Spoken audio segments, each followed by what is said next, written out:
छाया आसमान देखो झूमता गगन है छाया आसमान देखो झूमता गगन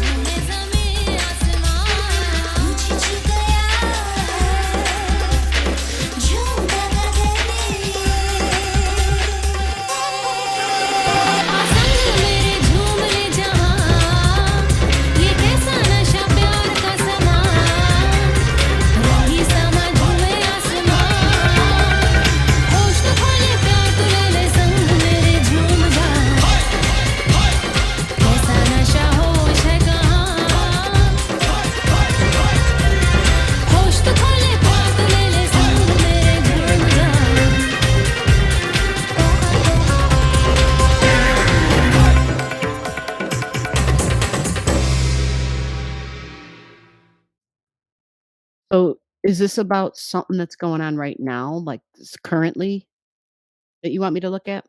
Or do you want me to do what I just did for Awesome Else, was just to, like, look at your natal chart and then kind of talk about that to give you some understanding about yourself?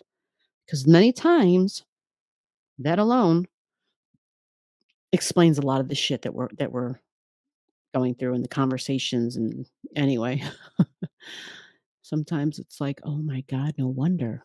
You have Leo in your 5th house and your moon is there. Whoa, okay. So your moon is what your emotional needs are. And Leo, I'm gonna give you some really fast keywords: children, fun, joy, creativity, romance, mating, dating, creating. Like, those are some quick Leo keywords. I hope to God you are being crazy creative, because you have a South Node in Leo too. Holy shit. You should be like a creative beast in some way. Holy crap. Wow. Oh my God. Yeah. Wow. Grand fire trine here. All right. So does that sound, so far as what I said, sound right to you? Bree, where are you watching from? And am I saying your name right? BRI? Is that like short for Brian, or do you pronounce that Bree? Um, wow. Yeah, I'm a super introverted and antisocial lately. Well, because it's going to be all about being independent. Aries is like, I'm going to go solo. It's Jupiter and Aries. And Jupiter is trining your moon right now. Actually, where did we say Jupiter was right now? At 4 degrees, 5 degrees? Okay, so we have your right chart. So let's pull you up here. Based on everything you've told me, that'll save me time. I just don't want to be talking about your chart and it not being the actual chart. Then I'd be like, oh my God. Bam. You are welcome, Ellis.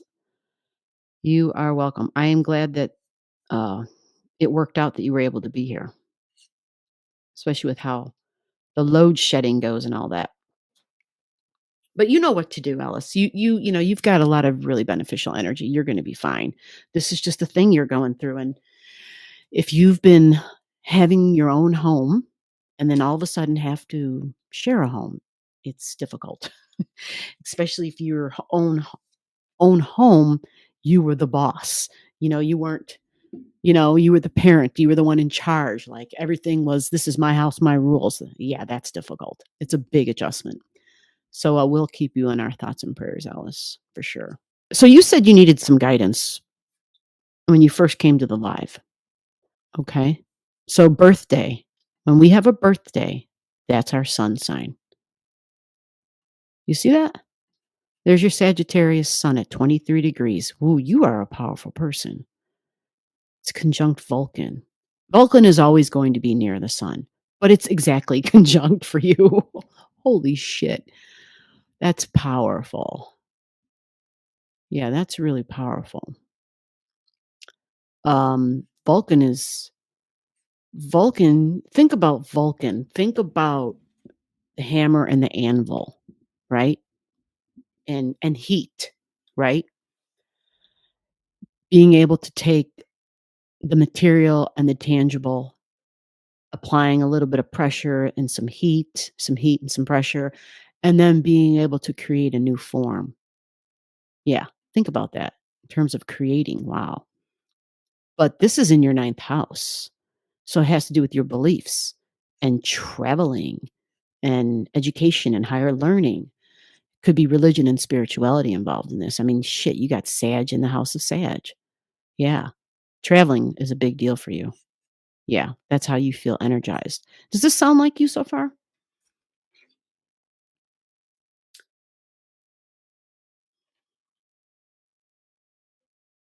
Yeah, I know what you mean about the feeling total opposite. I know, I absolutely that totally makes sense for me. Yeah, I'm starting to feel like, "Ugh, what am I doing?" Totally opposite. I have been total opposites, it seems lately. This is why I get thrown off by the charts I pull. Well, okay. Um,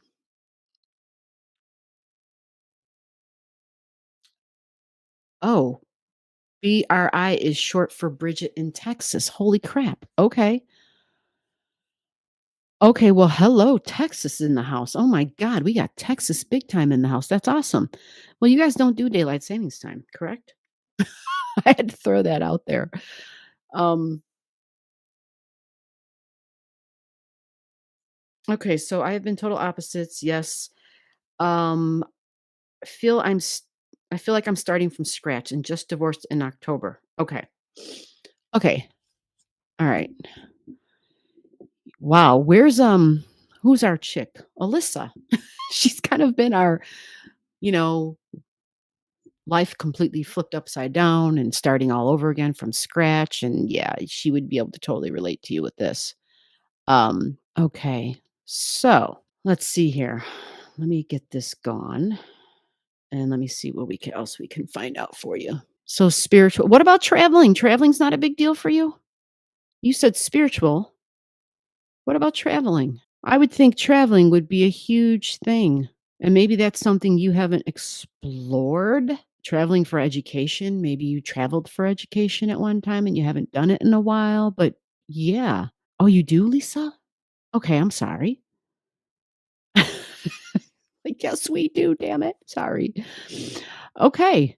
Well, you guys know, right? Come fall 2023, it's over. It's all over. How do you all feel about that? Like, I think it's a really big deal. And yeah, I was telling Cassie, Cassie's happy about it. I'm not thrilled about it. Um, so okay, here we go. That was what I was looking for. Divorced in October. I feel like I'm starting over. Okay. So I'm still trying to make sure that this is your chart. Like this is a big deal. Because if this isn't your chart, then we're wasting your time. And I don't want to do that. Venus and Aquarius. I could just stop and create a chart on a different software just to make sure. Sometimes I get funny discrepancies, and so I always have to just double check. Um, so spiritual. Do you explore different avenues? Have you explored different avenues of religion at any time? But you're probably more of the person where you're not going to be so much about anything that's traditional because your chart shows me that you have Uranus in your ninth house. Yeah, it's getting close to your 10th house, but you've got it in your ninth, and that's about being an individual. Okay. It's about doing things that are unconventional. So it says hell no to Christianity because that would be conventional. That would be like, any of those big major religions would be considered conventional, would be considered like tradition. And having Uranus there says hell no. Also with your work, but your goals, your spiritual goals, there's like this independent spirit, something very unique and different. And that's what this chart reads. But yeah, having your son there, preaching even? Have you ever considered preaching? Like, seriously. Maybe you've been accused of being a preacher. But you see the mystic rectangle you have? Now, a mystic rectangle, when somebody has this in their chart, I'm going to try to draw the lines to emphasize it here for you. These black lines, you can see the rectangle. You see that? Yeah.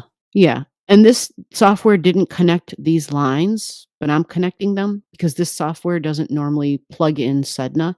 I plugged that in, I added it, but look, because I have it, it does make a mystic rectangle in your chart because this is at 10 degrees, your values. Sedna can be turbulent waters. That's what Sedna. See how this looks like a faucet? I know that's crazy, but Sedna is a female energy, and it's like again, just for anybody who's listening who may be into whatever your religious beliefs are. Um, we're just going to kind of refer to things as myths and mythology and stories and like just things from the ancient ones. Okay. Sedna is known to be a goddess energy, goddess of the ocean, right? The wife of Neptune, the wife, right? Or the wife of Poseidon, I should say. But in astrology, it'd be like the wife of Neptune. So this Sedna, what's unique about this Sedna is she's not happy. She's not happy. She's been wronged by a male. So it could be a male as in a father or a brother, but some sort of a male energy has wronged her in some way. And so she can create, like I would imagine the sailors back in the day, when they would have these crazy storms and squalls that would come up and they're on the seas and they're just like, oh my God, and it's life or death, they have all sorts of stories. You don't want to make it, you don't want to make her unhappy, right? And so Sedna would be like those angry waters that could create some really troublesome situations for people. Now, because it's in Taurus, which for mostly all the charts I've seen so far, it's been in Taurus because it moves really slow. Okay, so that's pretty common for all of us. But yours is in your first house. Okay, so it has to do with the physical body and appearances and your values, right? Because you've got Taurus. So even though you have Aries as your ascendant, right, which is very much about being physical and your body, right? You also have some Taurus energy in your first house, which is very common to have one house, but this one house can have multiple signs in it. And that's how we get people who are very complex. Okay. And I kind of didn't finish my story talking about the mystic rectangle, did I? Okay. So typically when we see a mystic rectangle, this is uh this is getting into kind of like evolutionary astrology where we're talking about the age of a soul in a way. Okay. So whether you believe in past lives or whatnot, there is, when we see mystic rectangles, these are individuals who have a decent amount of awareness about them so that when they go into the next cycle, the next journey, they are strategically setting up to be born at a certain time. And they're not saying, "Hey, I want to be born at 1:36 p.m." But they have a set of they just have a they have a lot of wisdom. How about that? There's a lot of wisdom. There's a lot of wisdom when we see this in someone's chart, okay? But it's not so much about the personality's wisdom. It's more like when you get quiet, spend time in nature, there's almost like a whisper, and I'm not saying you hear an audible voice, although you absolutely could. You have your sun in the ninth house that's talking to God or, whatever divine would be if you believe in a divine. So you could say the universe, Allah, I mean, whatever your religious beliefs could be. If you believe that there is something greater than you, right? So whatever that might be, you may feel like you have at times a direct line to that and that you know things about the future even. Okay, because you've got your sun in the ninth house. That's the house of prophecy, along with spirituality and religion. Okay, does any of this make sense so far? So I'm going to stop talking and see, and if it doesn't, I need to like go and double check this chart and pull it up somewhere else because it should make sense for you. But please be honest, like, yeah. Yeah, I have Venus in Aquarius. Yes, I started learning about all the different religions and practices since 2020 when I separated. Okay, so prior to that, I'm curious, prior to that, were you um doing whatever your spouse was doing? Did you guys have a shared religious belief at that time or spiritual belief? And again, like if you feel like I'm intruding by asking questions, you can say that. That's fine. I have to gauge how personal a person wants to get. Um, like that's important to me. All right, Juno. This person has Juno right here. Okay, so you have the nodes. You had the south node going through all your Scorpio energy, and that was your eighth and your ninth house. The south node is a release. All by itself, the south node is a release. It's like that's the past. Scorpio energy is also a release. And the south node went through your eighth and your seventh houses. So when you say you just went through a breakup and a divorce, um, that is not surprising at all, especially since you have Pluto here, which means you had a south node conjunct Pluto at one point. Literally in the last 6 months, the south node went over your Pluto, and then of course it went over your black moon Lilith. And now the south node is on your Juno, which is partnership energy. Interesting. Interesting. But remember, it's south node. This Juno represents partnerships, but it's south node, which is it's a release. And because it's in your seventh, like these are partnerships energies. Yeah. And that release was going through. Anytime something touches on Pluto like that, it's transforming. And Pluto usually transforms by bringing what was hidden out into the open. And it doesn't normally do it in a nice way. It's kind of undesirable because think of Pluto as I don't want to use the word dirty, okay? But um think of I use pipes in a house. So you can walk into someone's home and you only know that they have plumbing because there's a kitchen sink. And when you turn it on, the water comes out, right? But that doesn't tell you shit about the condition of the pipes in the house, does it? I mean, sometimes you could be like, hey, there's no water pressure, right? But what happens when there's a problem with the pipes? Then we know about it because you may have all sorts of yucky crap coming up from the kitchen sink, even, right? All of a sudden, what was buried deep below comes out, comes up. And so that's what I meant about dirty. Just to clarify, I just realized we're talking about Scorpio energy, and we might have some people out there thinking I meant something else about that. And that's not what I was trying to get around to. um, so that's Pluto energy, right? And it transforms and changes that seventh house. It's forever changed and forever transformed because it's Pluto. Pluto is very thorough. Okay. Now, when Pluto is involved and there's a transformation involved and it's the south node, yeah, you could probably say it's going to be something that happens for definite and probably needed. Probably needed. Although at the time when we go through it, we absolutely don't feel like it. We feel like, holy shit, like the whole world has just been turned upside down. And it's hard. It's really hard. And starting over, nothing, people hate the idea of doing that, especially with their fixed energy. And yes, Scorpio is fixed energy. So it's difficult with our fixed energy. Very difficult. We just feel like, don't make me do this again. I already went through this. Now I got to start over from scratch. Are you serious? And so this is all that Scorpio energy in your seventh house fixed, right? In your eighth house. Having the Scorpio in the eighth, it's as though there's wounds. It's vulnerabilities and deep emotional wounds, and they can be from the past.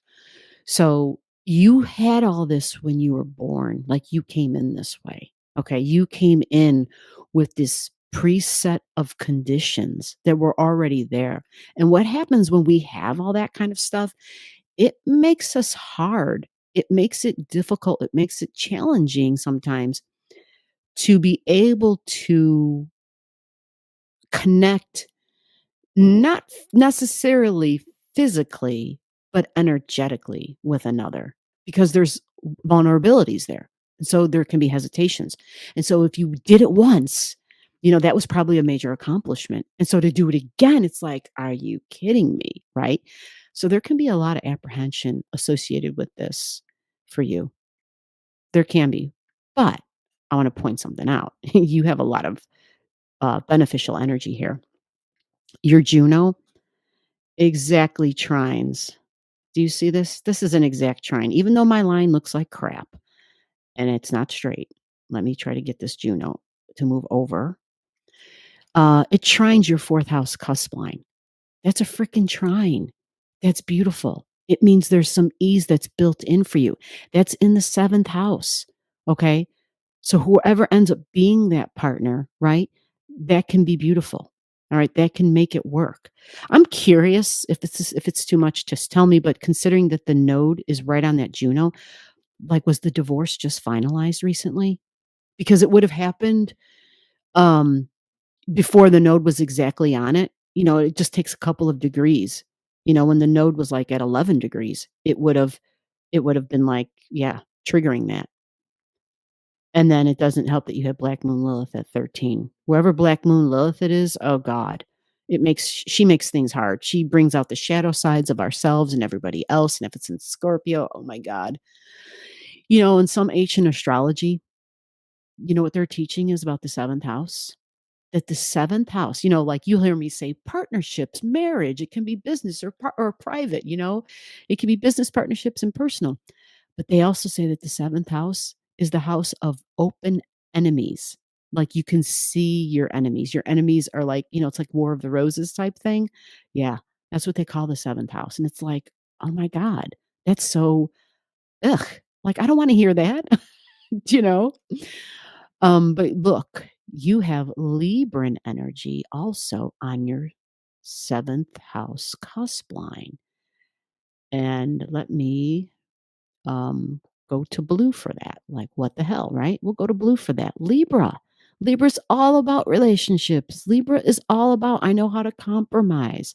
I love seeing that for you, for someone who's like, oh my God, I have to start over and I'm afraid or I'm very leery, or I'm still hurt even because it might not be time to start over. You might need to have time alone for a while. This tells me who your partner is. This tells me how your partner is going to be. This tells me that your partner is Venus ruled, right? Because this is that seventh house energy. So it's someone who can compromise, someone who can be diplomatic, fair, and balanced, right? So it, I'm not going to try to even dip into the past, but for all we know, whoever you were recently, like your past, your ex, could have been a lot of Scorpio energy. I don't know.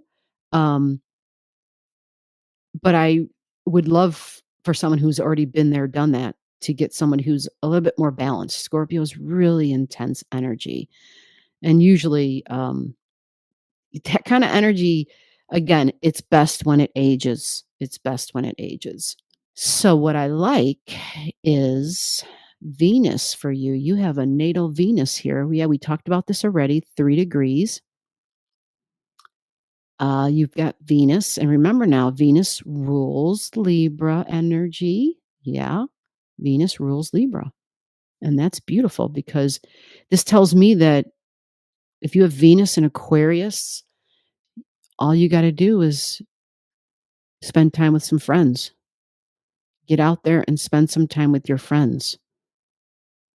Your North Node, which is your future. Okay, this is Aquarius, so it's group energy, some sort of group activity, social causes. You have your North Node in Aquarius. Okay, this trines your descendant energy as well, partnership energy. So these could be business partnerships. I know I already said that. I know I already said business or personal. I mentioned all that already. But when I see a trine, um, I see opportunity, and you also have that trining your third house cusp line, that North Node, your future, and it's communication, your third house, Gemini energy, it's air. So you're somebody who has a beautiful grand air trine.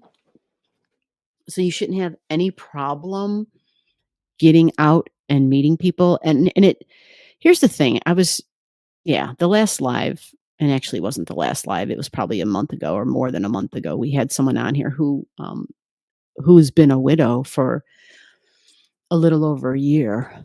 And so she was at the stage because her husband had been sick for many, many, many years. So she's was this at the stage where she was ready to start, you know, to start dating. And so it was kind of really difficult for her. It was really difficult for her to wrap her mind around it, I think, too.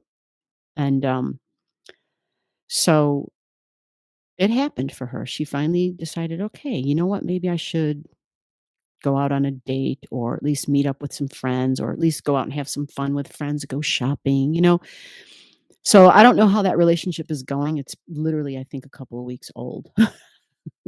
And she was really just looking for somebody to have fun with. And I think that's a good approach too. Someone that, is relatable and that friends that you can at least be a friend with at first, that you can talk to. And yeah, there might be some romantic interest, but can we at least be friends first, And you have such strong support for that here. You have a lot of strong support for that. So let me check this chat before I ramble on any further. Because, yeah, I'm just reading everything you wrote, which helps. Great. My ex actually told me we didn't have shared beliefs, but I feel he actually triggered me to awaken in a way to spirituality. Okay. So, wow, that's really fascinating when you use the word trigger, which is really, really, yeah. I'm such an astrology geek. Many people use the word trigger planet for Mars. And, well, male, Mars, Scorpio, right? Your 8th house, someone you were bonded to. Interesting. Um, disruptions. You said trigger, so I don't know about the word disruption, if that would fit, but you have Uranus, which is disruptions in your 9th house. And you had it in Aquarius, so that makes me curious that if your ex was, whether he was older than you or at least seem older in some way, like someone you looked up to, someone who just may have seemed like, yeah, in some way, like they may seem wiser in some way or something. Like they could just handle certain things that you like never wanted to deal with or something. And that's just me talking. Wow, you have a Saturn in Capricorn. That's wonderful because Saturn that's its home. That's great. That's perfect. Serious communications. You've got Mercury in Capricorn. That's wonderful too. The only thing I see that really isn't that wonderful is that Neptune in Capricorn. And it's not that it's not wonderful. It's just that Neptune is 5D energy. It's non tangible. And Capricorn is so tangible. It's something I can hold in my hand you know, and Neptune's not. Like Neptune is spiritual energy for sure. That's like I always say it, that's Jesus in the garden praying, that's Neptune energy, but it's also really creative. It's music. It's the stage. It's moving pictures, Neptune moving pictures. Did any of you guys notice how Venus being in Pisces moving pictures? I know the last 2 videos I edited, they're already done. I just have to get them. Yeah, anyway. I don't know why it was all about, "Oh, I gotta add some pictures to this," and I'm just like, "Oh, geez." It takes so much longer, and I'm like, "Oh my god, that's that damn Venus. That's that damn Venus in Pisces injecting herself into me having something done in 15 minutes and then forever." Okay, so my husband told me we didn't have the shared beliefs. Interesting. Well, I find that interesting because your house of belief, like that 9th house, there's this independent thing there. And that your husband was a Sag. Wow, look at that. So, did you feel in a way like your husband? That's really interesting. I will say something here that I'm not gonna say it in a way like it's the end all be all and there's nothing that can stretch this because there's definitely is. Everybody's charts are so complex. Um, and again, this isn't to ask a question, but many, many, many, many Sagittarians have a very difficult time uh, staying in a marriage. And again, this may have been a mutual thing, but the sign of Sagittarius, it is very independent. And people forget that because we always associate Aries with freedom and independence. But Sagittarius has a very strong independent streak in it because it's freedom. It's It's my ability to seek and to search, and in that seeking and that searching, I'm finding out more about me, about who I am, and when I do that, I'm literally like connecting to the universe, connecting to God or whatever the spiritual beliefs are at the time, the religious beliefs. So it's kind of ingrained in that Sagittarius energy. And like, hey, I know a lot of Sagittarians that I think are so fun to be around. I was just thinking, yeah, like last week or sometime, how there's a good friend who I honestly haven't talked to in a long time, but oh my God, used to make me laugh like I don't know what. Like just so damn funny. But just a very independent and focused. The focus. I mean, you know this. You're Sag sun. So there are times when you do something and like, like Sagittarians, like that's that marksman energy. Like they can zero in on something like none other. They're the one riding horseback and able to hit a mark as the horse is galloping, right? And they got the bow and arrow, right? And they can do both.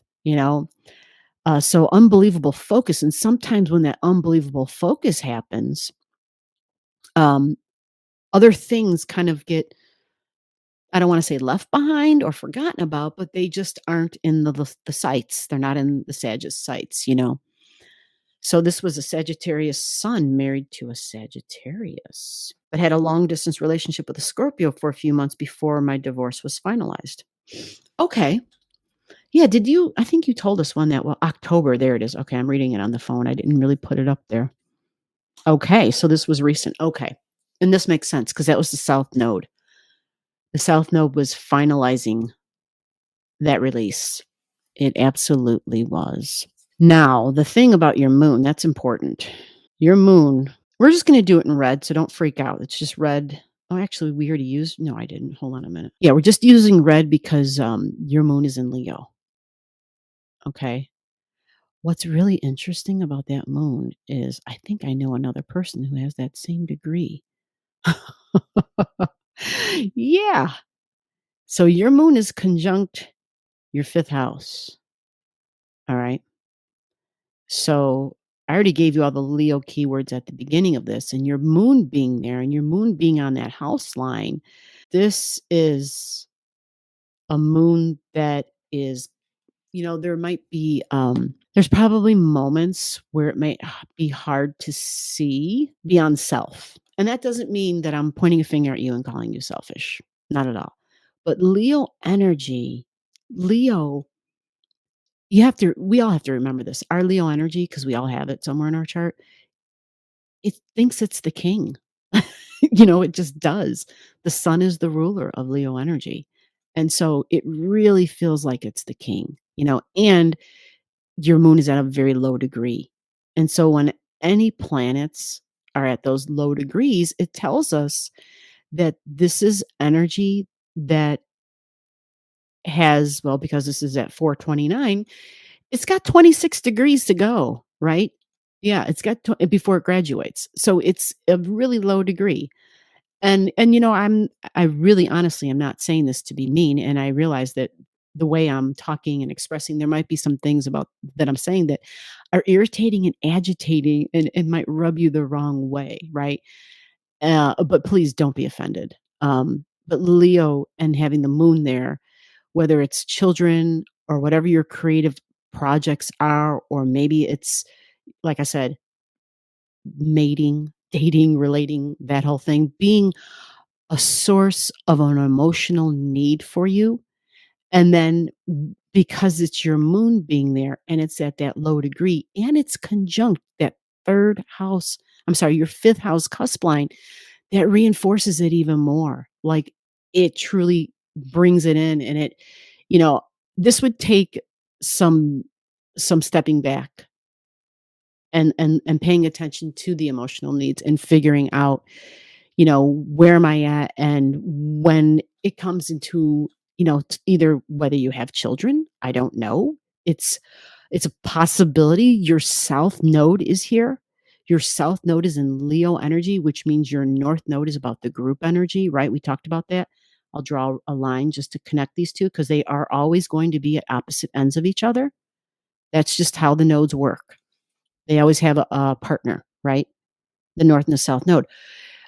This tells me possibly you might have had like this is a superpower. I refer to people's south nodes many times as their superpower, right? So if you have a south node here in Leo energy, there's going to be this crazy, unbelievably creative urge. And so we can be creative by making babies. I kind of talked about that earlier in the night about my mom and dad. You know, I don't know how many pregnancies she's had, but I know she had 12 live births.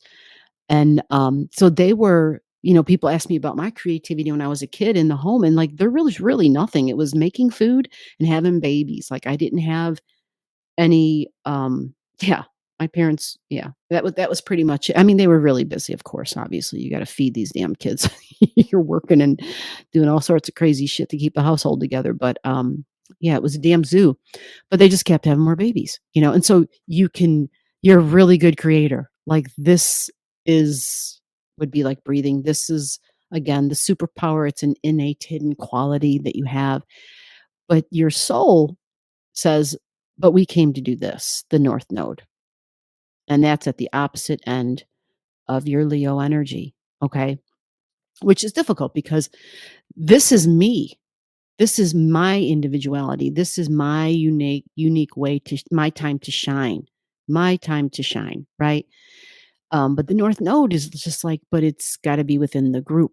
It's got to be within the group, meaning you can still shine, but you have to be able to shine and also allow others to shine in the group. Meaning you're going to kind of lead that. You're going to kind of be like, oh, well, look what this person can do, right?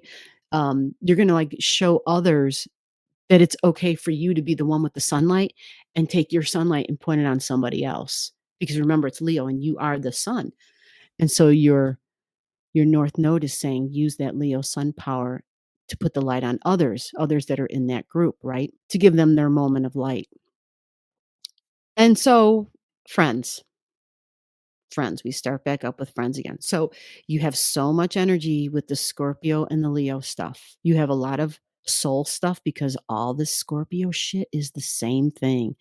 It's again talks about soul energy here. Scorpio energy is soul energy, soul power, soul's history, the past, and so is this North Node in Leo here. So these square each other, right? Your Pluto at 16, your South Node, it squares. So there may be times where you feel like, for me to say, hey, that's a superpower, you're like, oh, no, it's not. It can't be my superpower. Like, look at Pluto squares it. Well, it's still your superpower. It's not hidden from you. You don't have any planets next to it that are killing it, that are covering it up. What it does say is this makes this intense. So you could have intense attractions with people, energetically and physically. And that may complicate things. Yeah, that can complicate things. Hannah Montana, no way. What is up, Hannah Montana? How are you? Hannah Hartman. I call her Hannah Montana. Hannah and a miracle. Hello. Iowa, right? It's like I should know these things. Okay, Alice, thank you so much. Thank you so much. Hannah, we need your birth digits. We need to pull you up here. And a miracle. Whenever you want your chart pull up, yep, you got to show up in the live and let me know that you're here so that we can go through it. Yeah, the Pluto thing. Um, I haven't had any children, but I've always wanted to. Yeah. And you would probably be really good with them because you have that innate knowledge there with that soul's history, with that superpower thing I talked about. Let me move this so we can see that. Yeah. That South Node is that superpower there. The good news is that trines your ascendant. That trines your ascendant. But again, it absolutely squares. Pluto squares that.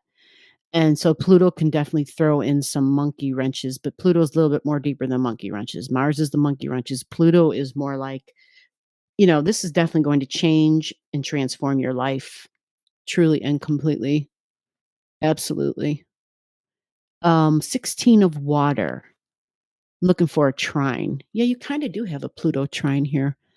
You have another Vulcan that's over here that trines your Pluto. And that is your fourth house. Fourth house being a mom. Let me change that color for you. Oh, God, I'm running out of colors that are going to stand out.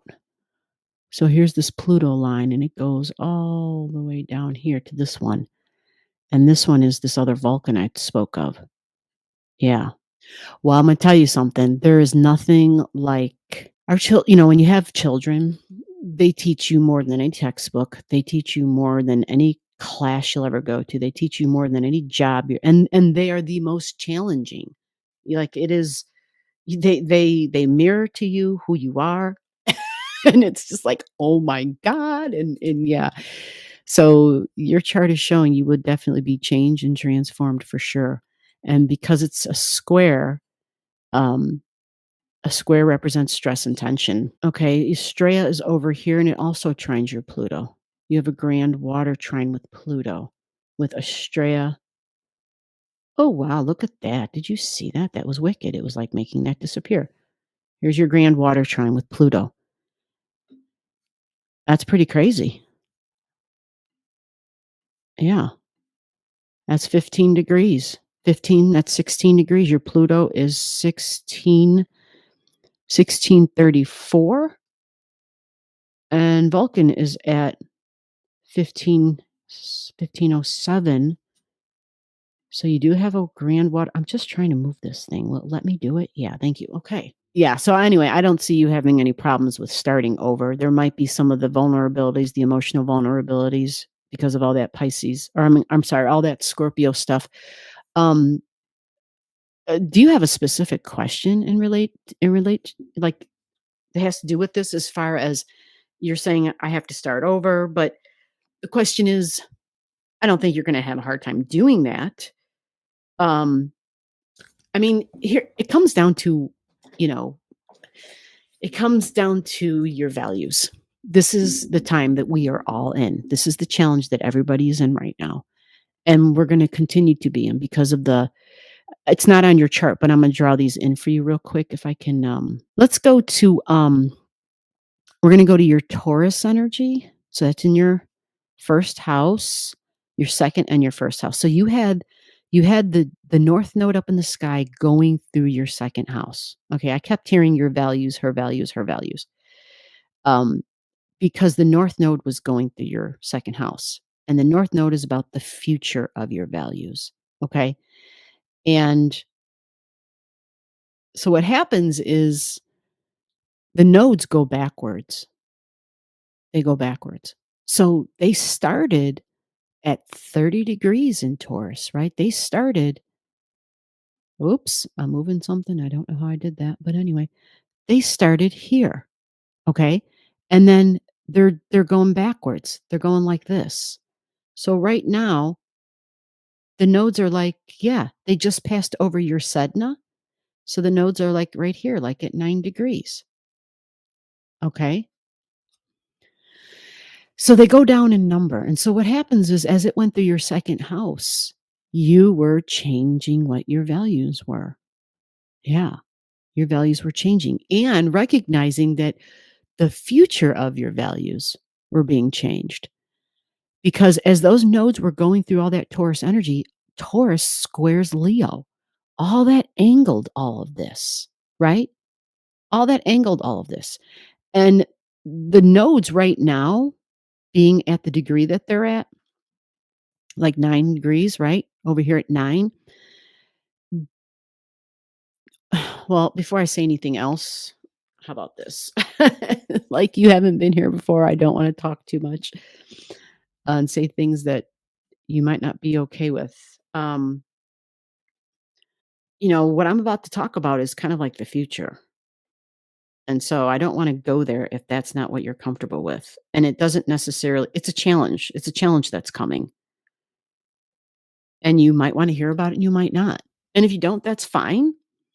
Yeah, I don't think the indecisiveness is going to last. And now when you say indecisive as heck, are you saying indecisive in every respect in your life or in certain things? Like, are you at the job being indecisive? Like you have your indecisive energy, which is this Libra.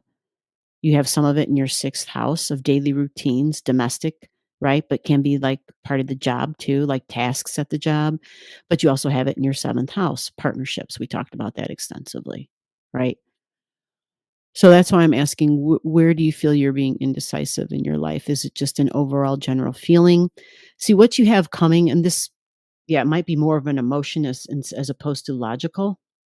Do you think it's more emotional other than logical when you say that indecisive stuff? So what I'm going to do is I'm going to give you a piece of good news, okay? And then I'll give you the challenging news. How about that? All right. So these moon's nodes that I'm talking about over here, right? With this arrow, okay? At 9 degrees, they're going to get lower in numbers. And why is that good? Because it's going to go to 8 and then 7 and then 6. What's interesting is that the moon's nodes being at 9, right now, they're trining your midheaven. So, what's going on at work? There must be something beneficial if you have the moon's north node, the value of your, the future of your money, the future of your, yeah, your tangible assets. Like, I don't know if you're into banking or investing, but having Taurus in the second house, it's all about the money and values. Taurus is also a creative energy too. Fine art, yeah, quality. But you have the nodes trining your midheaven right now, which is really lovely. But the nodes are going to keep going backwards. And then they're going to trine your Uranus. They're going to trine your Uranus. I will add that Uranus is astrology too, but it is science. But it's known to be disruptive, and it's known to be about all that independent. Yeah, like I got to break free. I got to break free. I got to break free. I got to break out of this. I got to be free. I got to do me, right? It might be time to just do you, especially if you're confused. But the node's going to trine that, and that'll be wonderful. And this is really almost at 5 degrees. It's 446. That's almost at 5 degrees. So that node is going to send a sweet trine. That's beautiful energy. I love that for you. Super beneficial energy. And while it's doing that, it's also going to be sending a sweet trine to here, your sixth house cusp line. So you're going to have a grand a grand earth trine. Like, I have never seen so many trines in a chart. What the hell? I'm at this point where I'm astrologically jealous. Like, is that a thing? Holy shit. You've got, yeah, you've- yeah. Again, this is when I would say to people, and I'm just going to say it again tonight. When we have the trines in our charts, sometimes they're setups because they don't prepare us for the difficulties we may encounter later in life. Now, I understand I see the year you were born, but recognize that these challenges are going to make you stronger. Okay. The challenges are going to make you stronger. And if you're indecisive, you have an event coming that's going to probably be a little bit of a wake up here, a little bit of a consciousness raising experience with Uranus, because that's what Uranus does. It is the awakener. That's its job. That is its job. And so this is the North Node that's going to actually do that. It's going to trine that for you. And that's in religion and spirituality, possibly traveling, possibly airlines. That's Uranus too. Inventions. Yep, inventions. And then yeah, that's a beautiful trine to this sixth house cusp line for you. So that's really sweet. At the same time, here's the piece of bad news that might not be so wonderful. So I shouldn't say bad, but it will create some stress and tension. And it's to your natal moon. Your natal moon is at 4 degrees. Well, when these nodes get to like 6 degrees, let me move that arrow. So when the node is here, it gets to 6, you're going to start feeling it. It's going to start squaring your natal moon. And that's your emotions. That's your home. That's your family.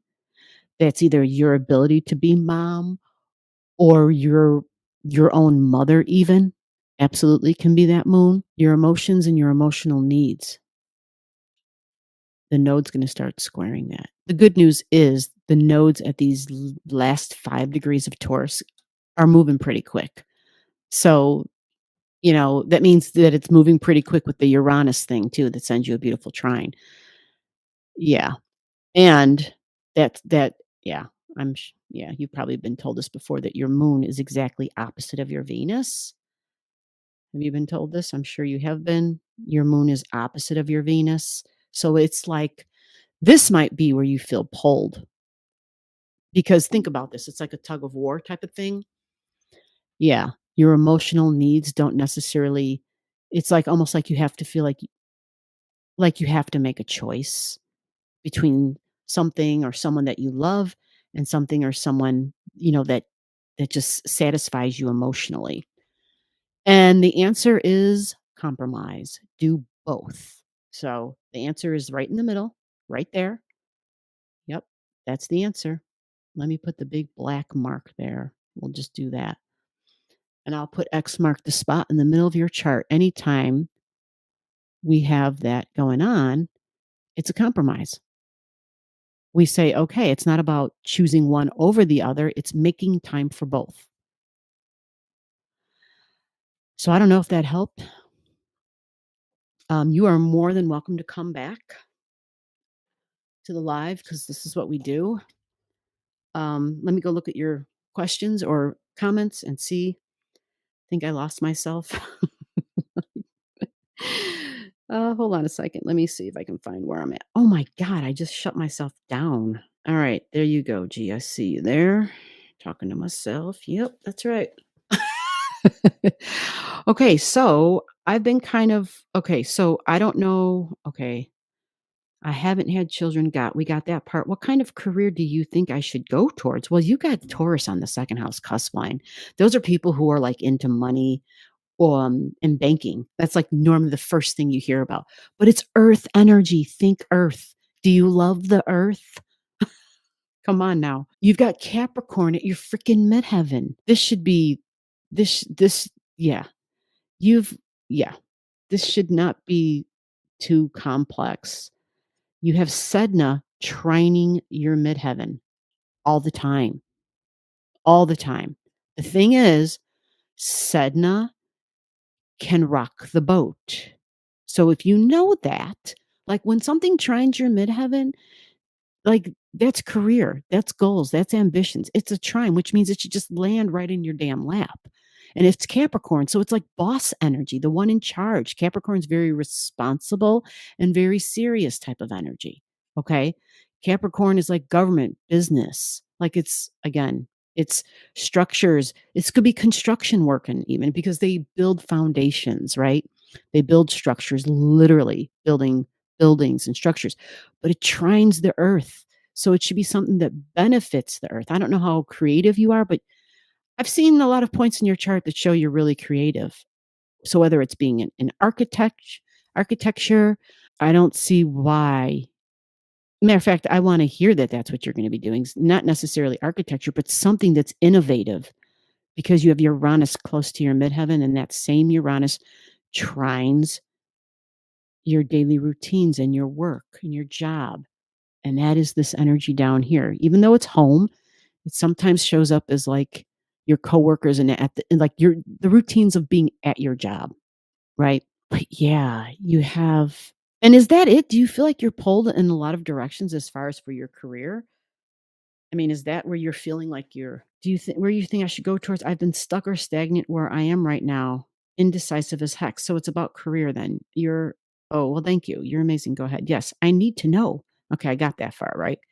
I told you the good and the bad. Yeah, well, I just feel I should have moved on from where I am at staying with my mom, which I'm so grateful for. I feel I need to make money, but honestly, I'm without a job right now. Yeah, you, me, everybody else.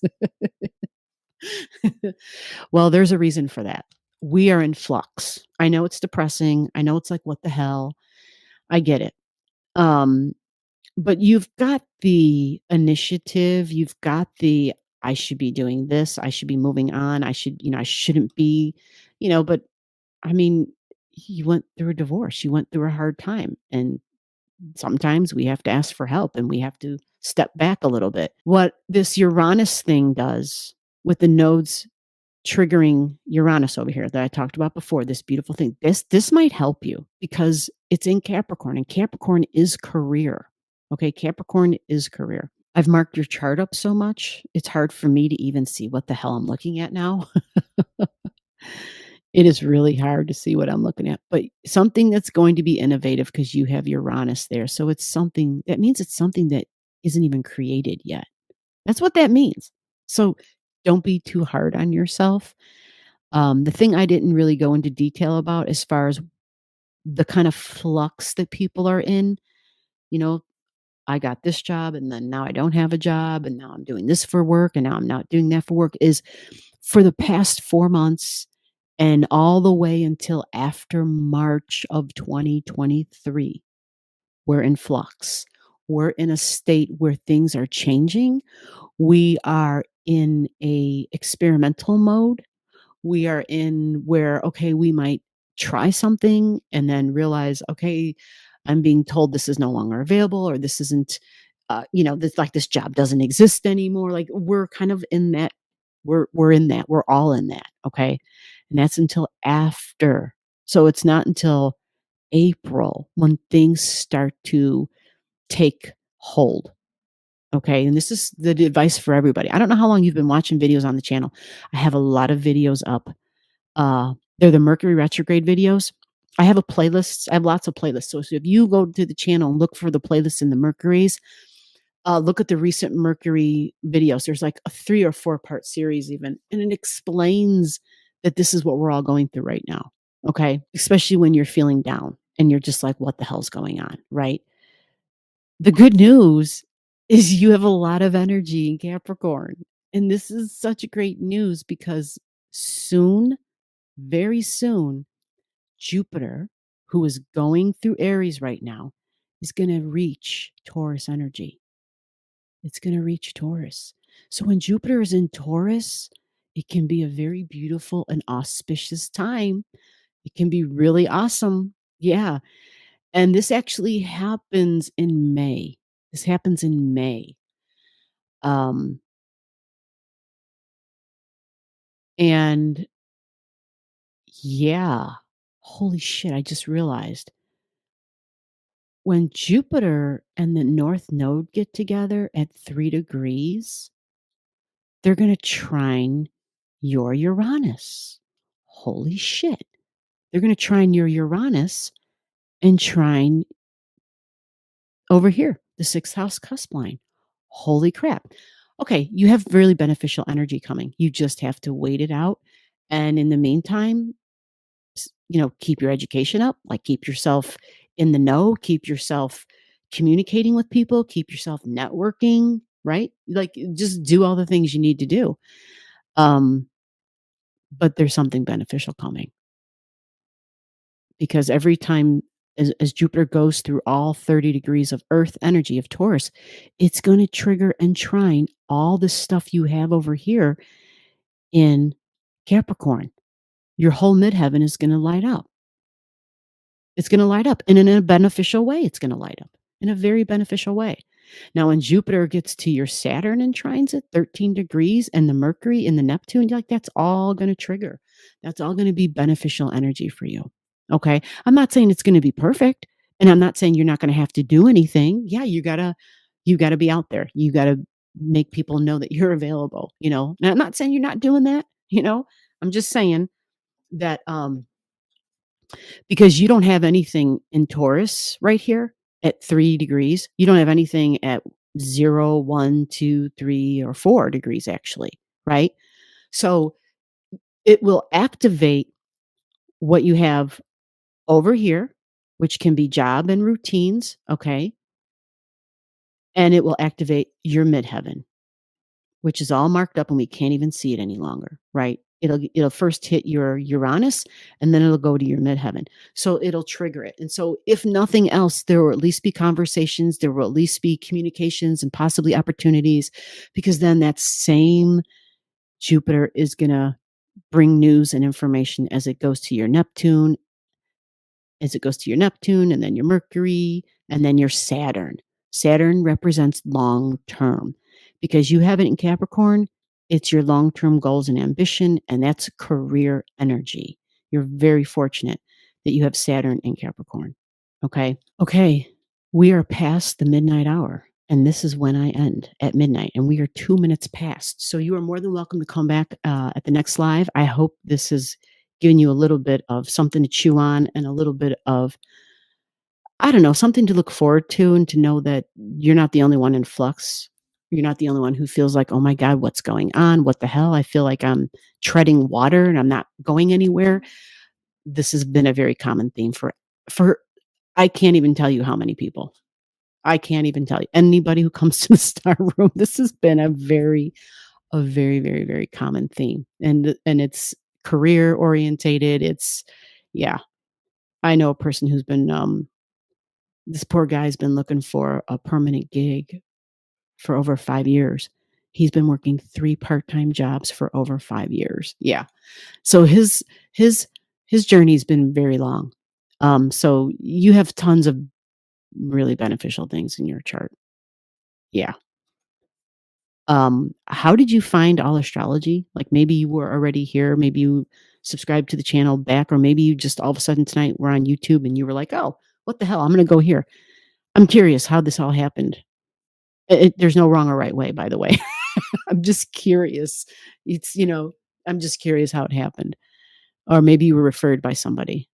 Either way, however it was, I would like to know how that happened just because I'm curious. Um, so with that said, Lisa was still here. Lisa, you are a blessing. You are a sweetheart, Lisa. Thank you so much. And Penny, I know we didn't get to chit chat much. Who else was here? Cassie. Yeah, we spent a lot of times doing deep dives on charts, but that's the whole point of the star room, to help people out.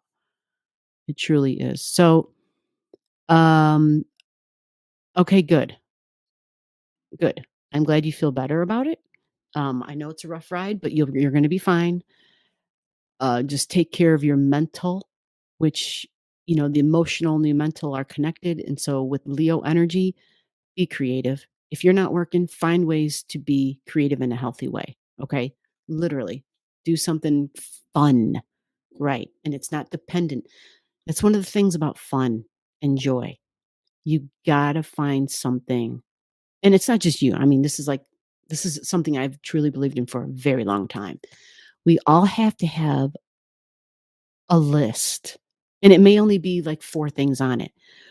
But if you can sit down and write down, what are the things I can do by myself where I can make myself happy and feel joy, where I can emotionally satisfy myself, and nobody else is necessary for that process. When you figure that out, and you may already have answers for that, but when you figure that out and you stick to it, like when we get down, we're like, okay, I got to remember, I got to go to my list. Where's my list? And do those things. You become very empowered, because when your happiness isn't dependent on another human being, watch out, world. Watch out, world. All right, you are welcome. I am glad that this helped. And Lisa, again, thank you so much. I don't know who else is still here, but thank you. This was awesome.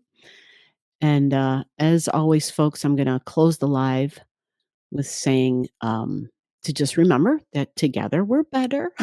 For as different as we are and we're supposed to be, we have to be kind and respectful. But, in the end, together we're better. See you next week. Bye-bye. And thank you for the prayers. Keep them coming. Prayers for G's mom. Keep them coming. Bye-bye.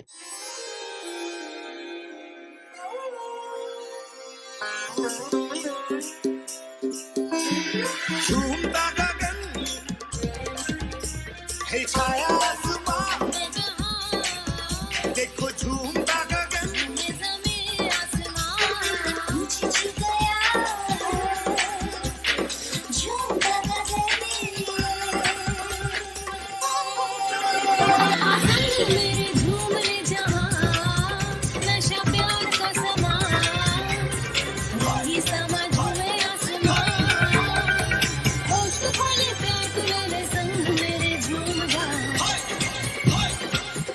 haven't told you that.